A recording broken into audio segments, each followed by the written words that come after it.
Hey everybody, today I'm talking about Curious Cargo, which is a two-player board game designed by Ryan Courtney and published by Capstone Games. This one takes around 30 to 60 minutes to play and is a puzzly style game as you're trying to build up a network of pipes to ship off and import goods. Before I get into my review of Curious Cargo, I want to give a shout out to the show sponsor Kienda.co.uk. So if you live in the UK and you regularly pick up board games, be sure to check out their great website. But let's move on to Curious Cargo. So a game of Curious Cargo is going to look a bit like this once it's set up. So you've got your main player board here and your opponent's player board is going to attach back to back with it. So I've only kind of developed one player's board here to show you some examples a bit later, but the other person is going to be doing the same thing. As I said, they are attached, so your number 10 here goes straight onto the number 1 of the other player. Each player is also going to have their own unique player board here, or their individual player board, which tracks the goods that you've exported and imported. And you can also store some tiles here from round to round. You're going to get given a bunch of these trucking cards, which you can get throughout the game and spend them. You're going to get some of these scaffolding cards. You're going to have a deck of truck cards as well. And you've got some generic goods such as these cogs, these trucking tokens, and these splitter tiles. Now, additionally, there is this connections board here, which shows the player order and also how many active connections you have at any point during the game. Additionally, you're going to have a bunch of these trucking tiles. Each of these correspond to a unique trucking card, and these are going to come into play and pick up goods or import and export goods as the game goes on. And we'll talk about how that works now.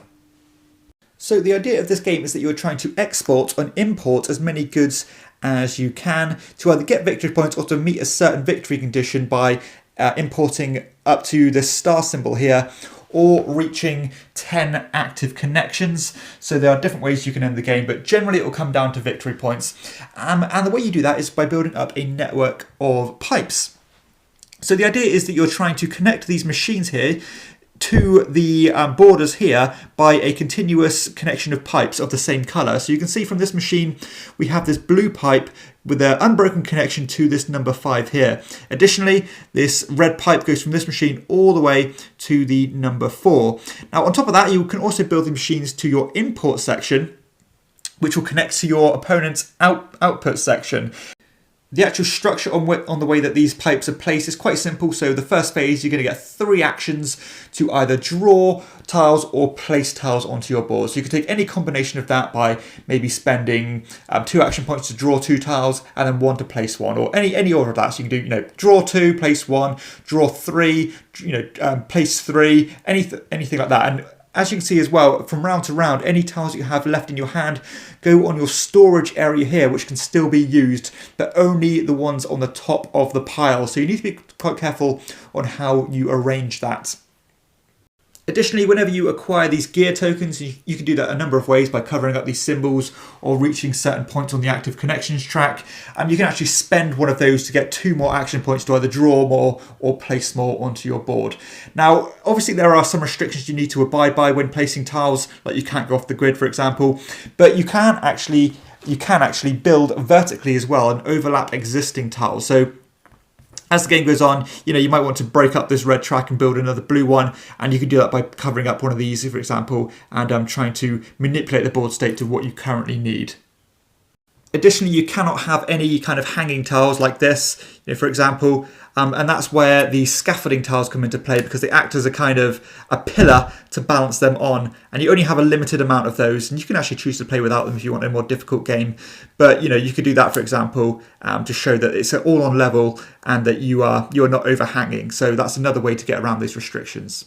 So once the first phase is over, you're going to go into the second phase, which is the trucking phase, where you play these trucking cards. You can either do that to actually bring the truck onto the board or to discard them to take this many tiles to put them on the board. So again, a nice way to get tiles into your hand, but you have to sacrifice the truck. But generally you'll be playing them for the truck. And when you do that, you're going to spend one of these cards, and you're going to have up to 2 action points to either maybe buy 2 single cards or one of these bigger cards. Let's say, for example, I bring this size 5 truck onto the board. I'm going to have a look at this exact matching symbol, and there's going to be one corresponding card here, so I think this one is the right one. In fact, it's not, it's this one. And then you're going to add that to the board on either your side as an exporting good, like so, or to your opponent's side as an importing good. So you can choose that to how you see fit, and try to get as many points as you can, but I'll explain the significance of that a bit later. But let's say I played this one here and I put the truck like this.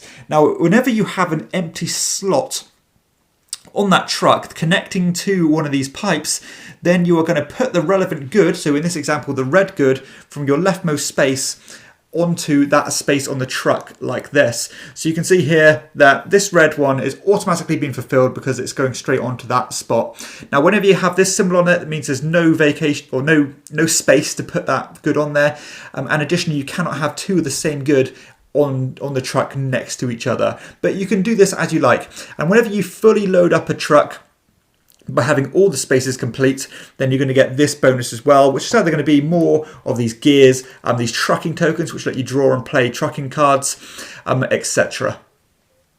Now, whenever you play trucking cards in the future, let's say, for example, I played this one here, I'm going to find that relevant truck, and then it's going to add to the board just as the way it did before, but it's going to push any existing truck further up the line, again creating any new movement. So you can see here it's created a new space for the red, therefore a new red tile is going to go on this space here, and additionally the blue pipe is also complete to get that one complete there, and that would now be a complete truck, so it gets a trucking token. And that's going to be basically the idea of the game. You're trying to export your goods as quickly as you can to try and get as many victory points as you can, because as you can see here from left to right, you're going to start unlocking these victory points, and if you get columns you're going to get additional victory points, or potentially you can. The input works just the same way. However, once you start moving trucks, and if they ever overlap like this, they'll go straight onto your opponent's board. But they'll be trying to suck those goods into their import section. So let's just use this as an example. It wouldn't work quite like this in reality, but just to understand how it works. Let's say this truck ended up here like this. You can see this blue pipe is connected back to the machine. Therefore, this would go straight into the pipe and go into your import goods like this, giving you bonuses and victory points. And this is a really good way to get victory points, but you have to be careful about the pacing which your opponents are doing things, because they might move trucks before you want them to, as you're still trying to build up your network of piping. Now this board here is going to show each player's active connection. So at the moment you can see I've got one of these blue pipes connected, I've got one of these red pipes connected, and also an additional blue pipe connected, for a total of 3 active connections. Therefore I'd move my piece to the 3 here. Now if I ever fell back on that, so say I lost one of my active connections, I wouldn't actually move back on the track. So once you're somewhere, you cannot go back on yourself, and whenever you meet these certain points, you're going to get the reward. So in this example, you're going to get a cog, and the second person to get there is going to get 2 cogs. So it's a bit of a catch-up mechanism. And then you can start drawing trucking cards when you get to these connections. And if you ever get to the 10th connection, then you are automatically going to win the game. Now, as you can see here, the boards only have a number of connections that cannot equal 10. So it's impossible to do that without one of these splitter tiles. Now these splitter tiles are really useful because they actually turn pipes into multiple pipes, and therefore you can create more and more connections. But these are a really good thing to use, but they're quite hard to acquire because you need to trade in a number of these trucking tokens to get them. And that is essentially how the game is going to play out, either until a certain amount of cargo has been shipped, here 9, you run out of tiles from the bag here, you run out of trucking cards, or until somebody meets one of those victory conditions to either get to one of these stars on either the connections track or on the import good or the receiving good part of your player board, once you've got all 4 of a certain type received. So I suppose the main feature of the game is this this piping puzzle here on your main player board. And I will say this is one of the most frustrating puzzles I've ever worked on, but frustrating in a good way, because no matter what you do, you're always kind of messing up another one of your connections, or you're constantly trying to move things around to fit where the current trucks are. Sometimes you'll be forced to move trucks because your player or your opponent might move one of the trucks on your board, therefore messing up all your connections and having to make you start again. But despite that being frustrating at times, it is very satisfying when you do get one of those puzzles completed, or one of those connections completed, and export one of your goods onto these trucks. So yeah, it's a very interesting puzzle, one that I haven't really seen before like this. I love the fact that you can not only build, expand, but you can have to build upwards as well. You have to constantly mess with your existing connections, because the almost the networks you build earlier in the game might not suit you later in the game. And that is one of the main points here that I want to kind of dwell on, because when I first played this game, I found that quite frustrating, where I've gone to all this effort in order to build this network, and now all of a sudden I need to change it. But I think you really do need to get in the mindset of nothing is really permanent in this game. You need to keep tinkering with the board and to adjust on the fly to keep these trucks loaded before they move on. And the same goes for the input goods as well. You need to strike while the iron is hot and manipulate that board to get the goods as they are now, rather than maybe hoping that the trucks automatically fall on the spots where the pipes are. Now, sometimes that will happen, and when that happens, it's very satisfying, but your opponent will probably be clocking that and trying to make sure that any trucks that they place will push their trucks or the lorries to spots that aren't going to work for you. So yeah, I really do like that dynamic puzzle here. Again, very frustrating because you are constantly messing things up, but it is where the game really does shine. Additionally, I do love this idea of exporting the goods and importing the goods. I tend to like these logical style puzzles, and I like the fact that you need to at least do one of each before you can actually win the game in the first place. And of course, the more you do, the more points you're going to get, and additional bonuses are granted when you complete columns. So I like the scoring system in the game as well. So yeah, mechanically the game is very simple. Just 3 action points to do what you like, potentially more if you spend these gears.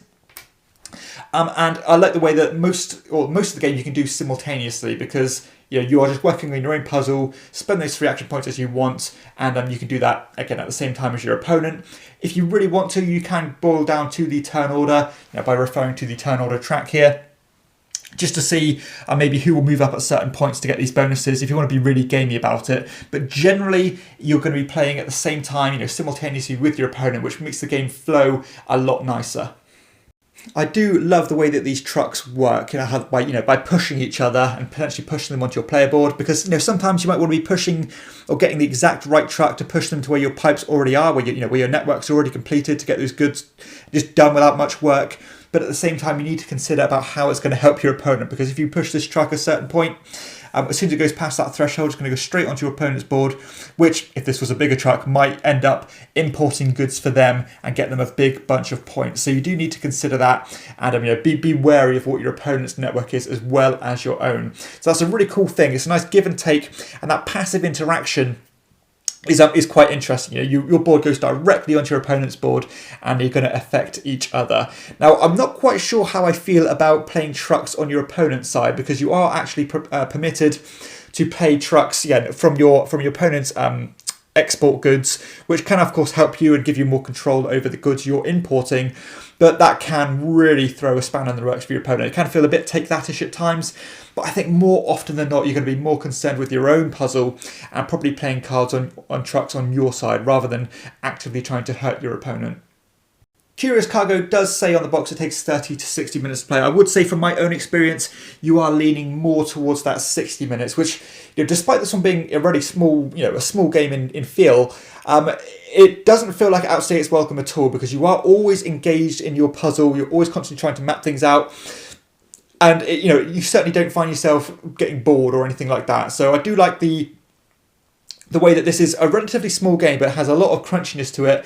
The puzzle is certainly amplified in comparison to a lot of these other 2-player puzzly style games. So maybe if you like games like Patchwork and things, this one is like a logical next step and a new puzzle to conquer. So it really does fit a weird niche of a game where it's very simple in its approach. The rules are very easy, but doing well at it and understanding the puzzle and beating the puzzle is pretty damn difficult, and requires a lot of concentration.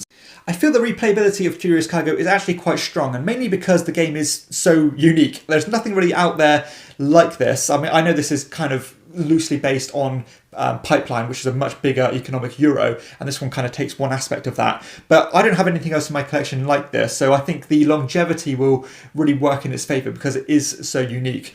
Now, additionally, if you really do want to ramp up the complexity, as if this isn't complex enough, again, you can add in that additional pipe, those 3 colours, to build up 3 networks at a time, and try to get points that way, where or export 3 and import 3 goods of a type, because you'll be playing on this side of the board, which again takes this to a whole new level. But it's, if you want to do it, then you certainly can. But either way, it's going to work fine. So yeah, there is some longevity there. You're always going to be mapping out what's currently on the board. You've got a ton of these different boards to work with. So you've got all these different layouts of these machines, depending on which one you want to use from round to round, to give it some more replayability. So I do like the efforts they've gone to keep you coming back to Curious Cargo, and I think it works pretty well. Aesthetically and from a production standpoint, I've got no issues at all with this game. In fact, I think it's pretty damn good. I love the fact that the box does come, or the box is very small and compact, so it does again come in this kind of filler-sized box, but it's almost like a filler plus style game, really. All the pipes are very clearly laid out. The player boards are really good. The cards themselves are nice and clear. And I really like these these lorry tiles as well. So I've got no issues at all with the production, and I think it's a really nice balance of being well done but still affordable. The tiles are nice and durable, and these player boards are they're kind of like a plasticky style sheet paper, which are really going to stand up to repeated plays and not wear at all. So yeah, no issues at all with the production. In fact, I think it's pretty good. So final thoughts on Curious Cargo. So when I first played this game, I was in two minds about it, because I did find the puzzle so frustrating, almost to the point where it hindered my enjoyment from the game.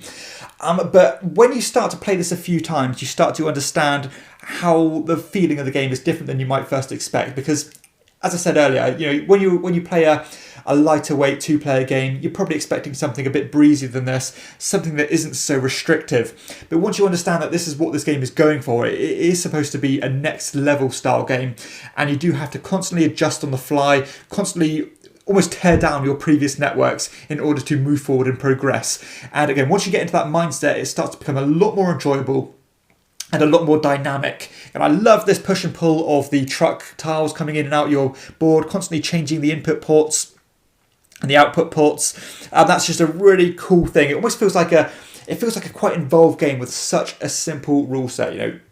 Mechanically, it's so easy. Just draw and place tiles, and then potentially play one of these truck cards. That's pretty much all you're doing, with a few extras, but nothing really worth mentioning. So yeah, I think this game is really good fun. The more I play it, the more I'm enjoying it. I really do like this puzzle. It does feel something different, and that constant changing and adjusting what's there by building upwards and things, relaying piping. It just feels really great when you do manage to pull it off and build these connections and load these lorries up. So yeah, I think this is a pretty damn good game, and one that actually really intrigues me. I love how different it feels.